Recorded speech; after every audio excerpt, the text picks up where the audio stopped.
Hola मेष amigos, welcome back to my channel. तो आज की इस वीडियो में हम जानने वाले हैं D3 वीज़ा के बारे में। कौन अप्लाई कर सकता है, कैसे अप्लाई कर सकता है, स्टेप बाय स्टेप। और मेरे साथ में है रोहित, जिसका अपना पर्सनल एक्सपीरियंस है, वो हमारे साथ शेयर करेंगे। तो चलिए वीडियो को स्टार्ट करते हैं। तो Rohit, can you tell me something about yourself, what from where are you and how you get this job and First, how you are proceeding with D3 visa. first of all, Bharti, hi everyone. Thanks, Bharti, for having me with you guys. Um, so I'm basically from India, Mumbai, basically from Maharashtra. So maybe everyone knows how Mumbai is. It's a very happening city. And I too, like others, had a dream of going abroad, working basically in any part of Europe, because yeah, Europe is a very good continent. So just with that, I went ahead and started applying for jobs to many places. So my main medium of getting into jobs was through LinkedIn. Okay, so मैंने क्या किया? I went to LinkedIn. I searched for jobs in EMEA. So EMEA is the whole of European region, which also includes, I think, some parts of Ireland, Denmark, as well as UK. So ऐसे करते करते I applied to, I think, close to 100 plus jobs. And out of this, I was lucky to get through a couple of jobs for which I got into a company which actually gave me a good traction and a good which I felt a good pay, which would maybe support me in the initial days for coming into Portugal. So that's how my journey is to get an offer from a company in Portugal. So that's Okay. how I landed. So can we say like Portugal chose you, then you choose Portugal? Yes. So to be frank, it was very instant to me, because I never thought of getting into Portugal. That was it's not like a preference, but I did not specifically know कि अच्छा Portugal में भी हो सकते हैं. There are हाँ. even jobs in Portugal, because what we hear mostly is there are jobs in Germany. You see Netherlands, you see Denmark, but Portugal is a very small region. But I wouldn't say small right now, because as I started studying about it's much larger in terms of for highly skilled workers, and all the other people, like for teachers, for other professions, for researchers, Yeah. and that's how it is. Okay. So you already applied for the visa and like you got the job first. The process Yes. of So, first you got the yeah. job. So initially, I interviewed with the company, I backed the job, and then I was led to the visa process. So Okay. for me, it was the company lawyers which I was introduced to, who helped me get through the process, who helped me, getting into what should be done and what not should be done in terms of this visa. Okay. So, as you are based in Mumbai, Maharashtra, Mhm. so Mhm. you might have applied in Goa consulate and not Yes. Delhi. Mm-hmm. Yes. So the thing is, I think it's all over India. I mean, in fact, all over India, it's the Delhi, the Portuguese embassy in Delhi, which takes care of the visa applications. But for specifically for Mumbai and Pune, we have the advantage of applying to the Goa consulate. So that's how I applied my visa. I applied my visa through the Goa consulate. Okay. And did you also have an interview or it was like just Yes. applying? Do you No. have? So initially, I was told. So I went through, VFS as a partner, and Mm-hmm. from there I understood that people who are applying to the Goa consulate go through an interview process. Okay. So I had an interview right after giving in my papers. Within, I think, 2 or 3 days, I got my interview scheduled with the Goa consulate. Okay. So even if you are applying for Goa consulate, it's not directly you will go there. You have to go with VFS and then to the Goa consulate. Okay, so for me, initially, it was told to me that, as from my company lawyer, that you go through VFS Global because they are the partners. But I guess there are also ways which you can directly go to, to the Goa consulate. But maybe the wait time you could see some, some differences, in the services, because I think through VFS since they go in bulk, it's a much streamlined process. So maybe if you pay something extra, because it's not much, it's a very meager amount, but yeah, the services are too good. Okay, so okay, first you got the job, and then who told you that you need to apply for D3 visa? For मतलब D3 visa है किन लोगों के लिए, कौन apply कर सकता है उसको? Okay, so this is a very it's a very straightforward and a very simple question, which has a very long answer, to be frank. So a D3 visa is like it's specifically a visa जैसा आप अगर एक highly skilled worker हो, या आप एक highly skilled teacher हो, or you're from a very you're from a very certified cultural background, or a PhD student. So these category of people also included the people from a very senior role or from management. These folks can apply for a D3 visa. So it's basically a bracket of individuals who have a very specific skill set, maybe who have an expertise in that, are the ones who are who are evaluated or who can obtain this type of a visa. Okay, so D3 visa called also tech visa, right? Yes, exactly. It's also called a tech visa. But it doesn't mean like tech means only the technical, only the engineers can. It means like highly skilled. Yes. So what happens is when you say tech, it's not only technology that is favored in this visa. It's also scientific. It's also research. But we've just we've just got this under one umbrella, saying it's a tech visa. Okay. But even renowned researchers, teachers from a very renowned university, they can also apply for this type of a visa. Okay, I got it. So you go through with VFS, and they provide you some appointment, and then you go for the interview. Interview was in Goa consulate. No. So the plus point, after it post COVID was we got a chance to sit at our own places, maybe at the VFS Global office, and have a video conferencing. So COVID did take us to 360 degrees, but yeah, it gave us some additional features of going through technology, using technology in the right way. So it saved me a day or two going to Goa, standing there for a long queue, because as far as I understood from a few friends of mine, it's a first come first serve basis and on the Goa consulate. So that's how it is. I was quite lucky enough actually, to go sit down in front of them, have a one-to-one word with them through video conferencing. Okay, so that was smooth, like much smoother than I even thought. Okay. तो तुमसे क्या पूछा गया interview में, if you can say something, like in generally what they ask?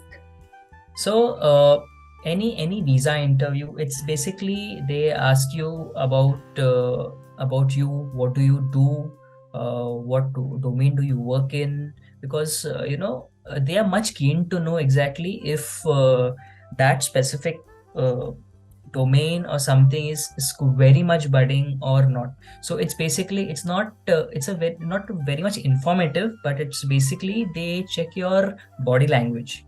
They ask you basic questions about your family, about your income, how many years of experience do you have, and for me specifically, I was asked where are you going to stay, do you have any friends. So I luckily made a few friends from Portugal. So I had these questions and answers ready, and I do have references also. Yeah, so that also I say in my videos, do your own research.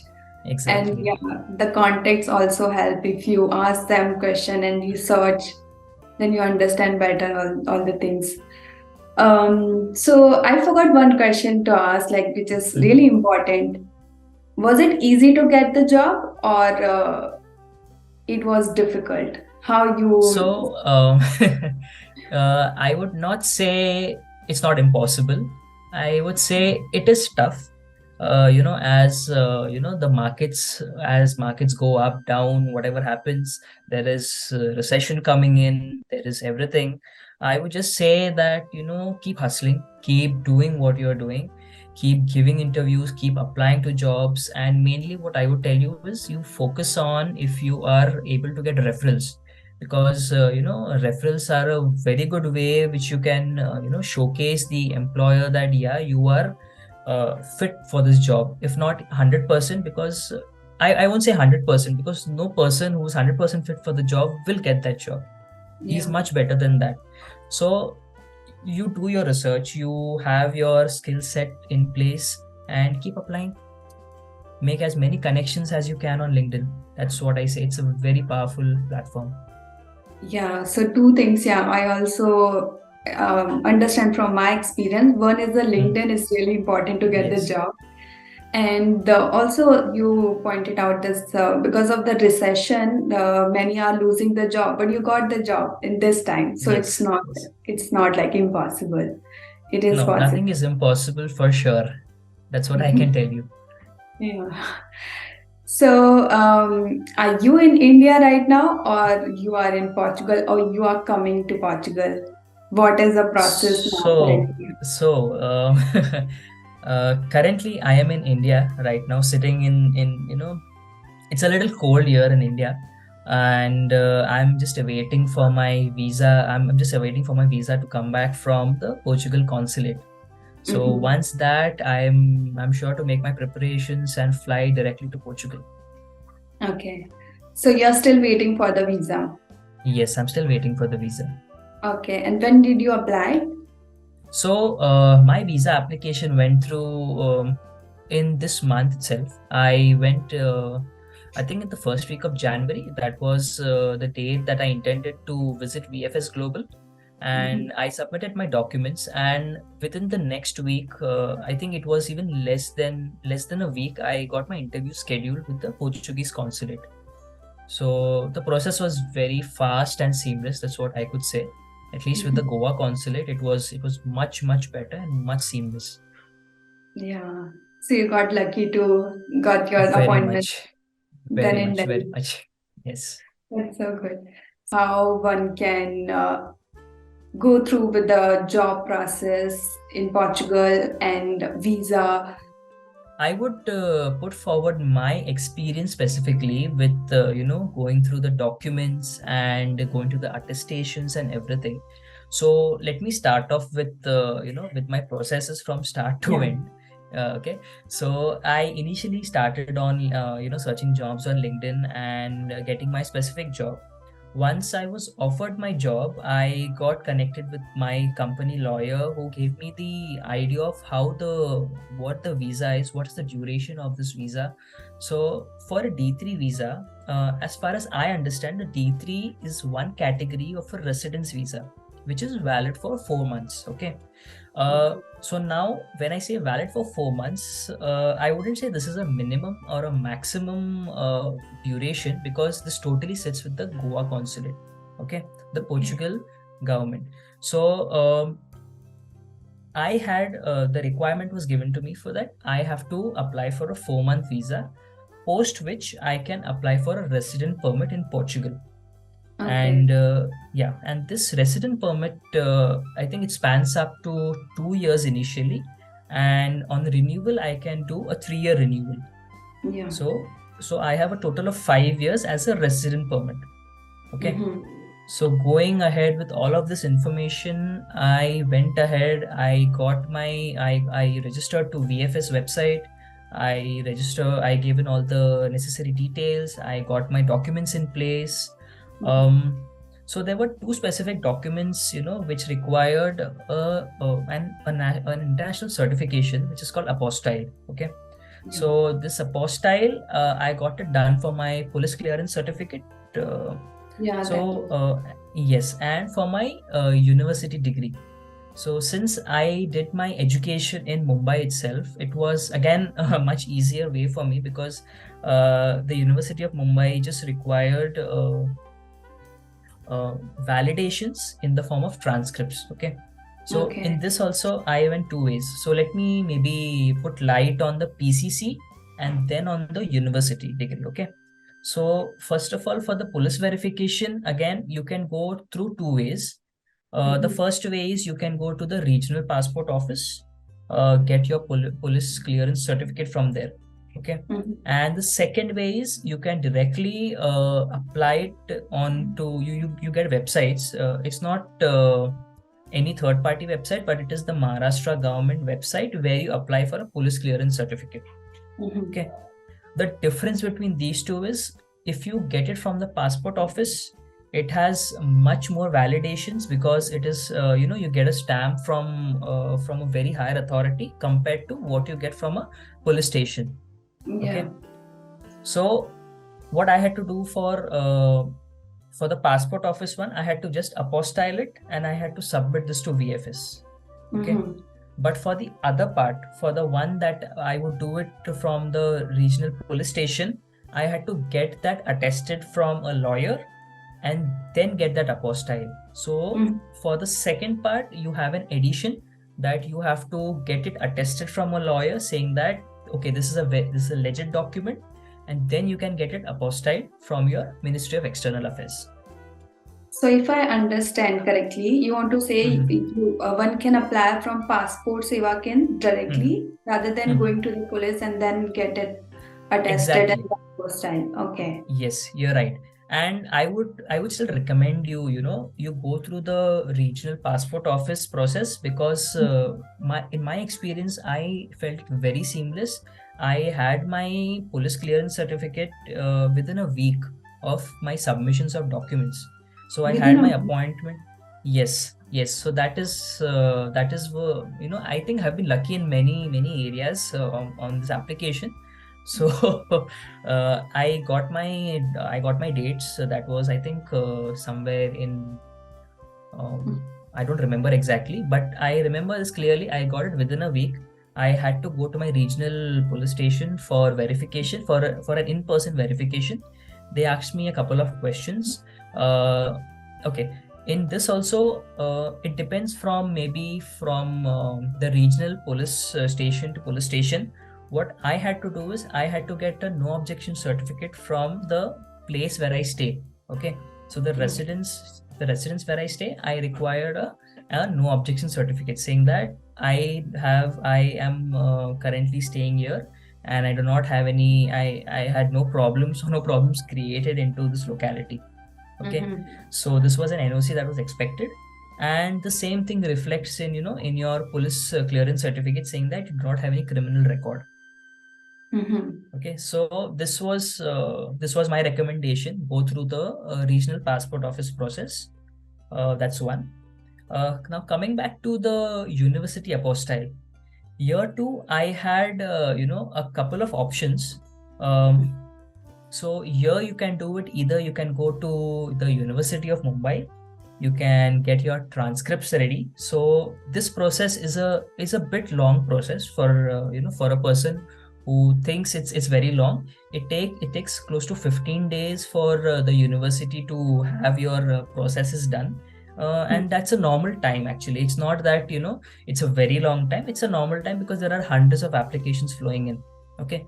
So you take 15 days for your verification. Once your University of Mumbai verifies your document, then you have to go to the Human Resource Department, the HRD department, which is located, for me specifically, it is located in 𝗪ᴏʀᴛ.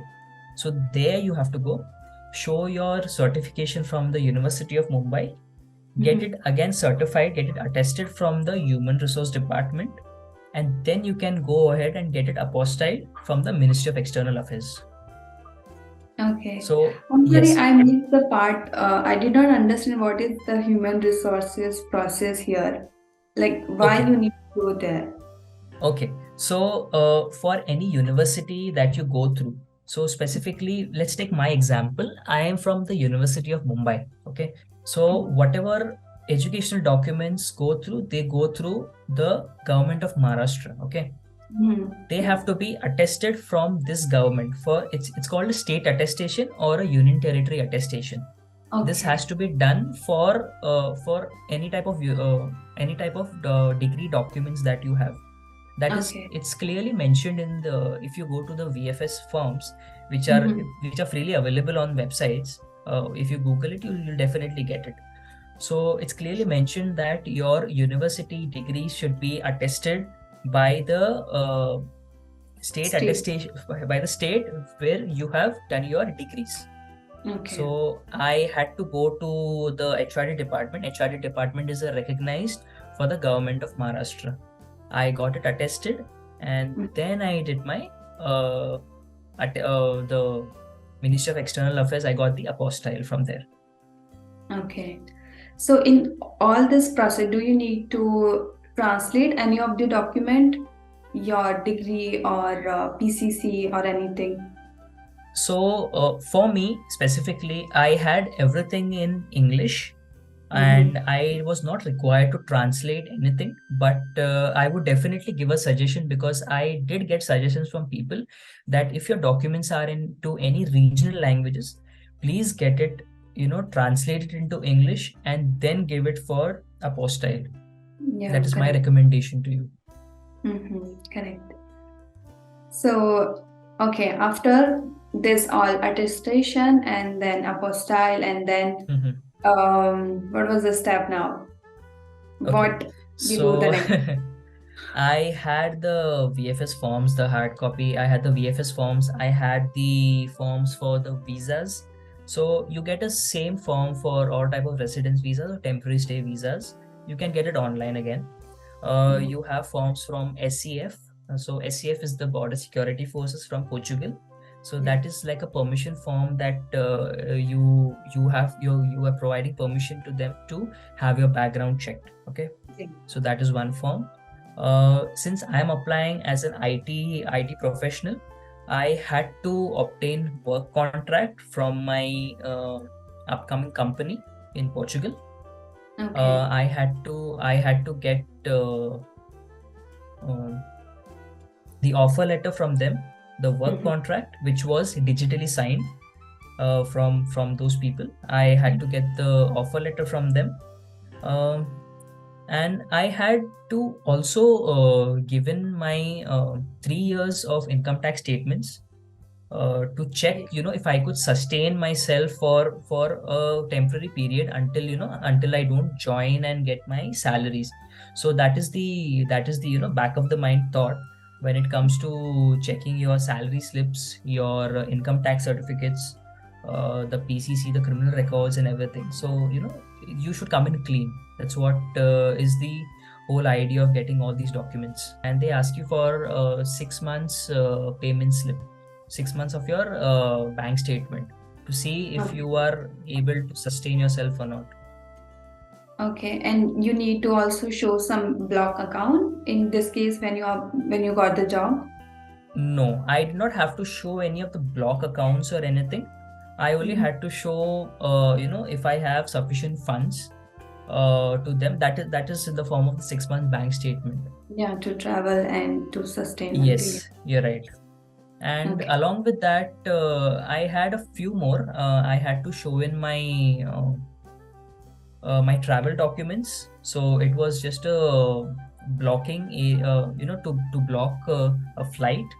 I had Mhm. to give in my travel insurance, and I Okay. had to give in my stay. So I had to show them that I have booked a place to stay for a temporary period. Okay. It can be also a week, a 15 days, a 1 month. It can be, yes, it can be a 15 day or yeah, a month for sure. Month. Okay. So also the travel insurance you mentioned, is it for like travel insurance for 1 year like that, or just for Yes. your travel, the So for medical? me, it was suggested to take, a year's travel insurance. It is better that you take a year's travel insurance because you never know, anything could happen. Okay. Yeah. So it's best that you take a year's travel insurance. If not, I think you can also take a 6 months, but then you will have to take care of, whatever circumstances comes your way. Yeah. Okay. So now your visa application is submitted with all these documents. Yes. So all of Okay. them are gone and they are under review with the Goa consulate. Okay. And they give you some time period when it should be. So ideally, as I understood from the VFS representatives, they gave me a period of 60 days, Mhm. from the start to the end of the whole process. But yeah, as far as I understood from most of the blogs, and I just did a few googling and reading, I understood that we have a 30-day wait period, which is ideal. So Mhm. as far as I'm being positive, it should be a 30-day wait. Yeah, that's all the best for that. Sure, sure. Okay. So here it's all the details about D3 visa. Yes, So that's all the details very, about the D3 visa. yeah, okay. It was so briefly explained. All the steps were so clear, and Mm-hmm. so I would say welcome to Portugal. We'll be glad to have you here. And Thank now you, it's a thank you. winter season, बहुत सर्दी हो रही है अभी, तो Mm-hmm, mm-hmm. अच्छा होगा कि तुम थोड़ा प्रिपेयर होकर के आओ. और thank you for making this video with me and helping many who want to come to Portugal and Sure. want to work here. So are you coming to Porto, Lisbon? Which part of Portugal? So I would be specifically coming to the Braga region, that is the northern region of Portugal.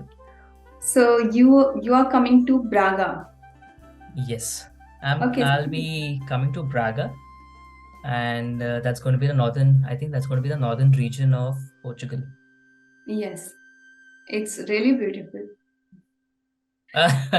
Yes, for sure. So maybe the I had maybe a few things, the positives about Braga. That's why I selected Braga. I had two options specifically, either get into Lisbon or get into Braga. And based on a little of my research, what I understood is the living expenses in Braga is much more lower than that of Lisbon. Yeah. The living expenses, say the housing, and even places to trek. So I am I have developed this recently after COVID, to go on treks. So that's what I've heard. So we've got a lot of spots to trek in Braga, so maybe that's my getaway to get into Yeah. Portugal. It's like being Lisbon being a capital city, it's very Mhm. crowded, touristic. So Yes, yeah, Braga would be peaceful. it would be and, definitely. and and also close to Porto city. So yeah. Yes, so I do have connections in Porto, luckily, and I think you two are also a part of Porto. So Yes. I've added I added my database of the connections in Porto. It's good. Okay, so it was nice talking to you, and you shared very informative knowledge and experience with my subscriber. So thank you very much, Rohit. And video अगर आपको अच्छा लगा हो, informative लगा हो, तो video को like कीजिए, शेयर कीजिए, कमेंट कीजिए, और अगर आप मेरे चैनल पे नए हैं तो चैनल को सब्सक्राइब कीजिए. मिलते हैं नेक्स्ट वीडियो में. चाओ चाओ.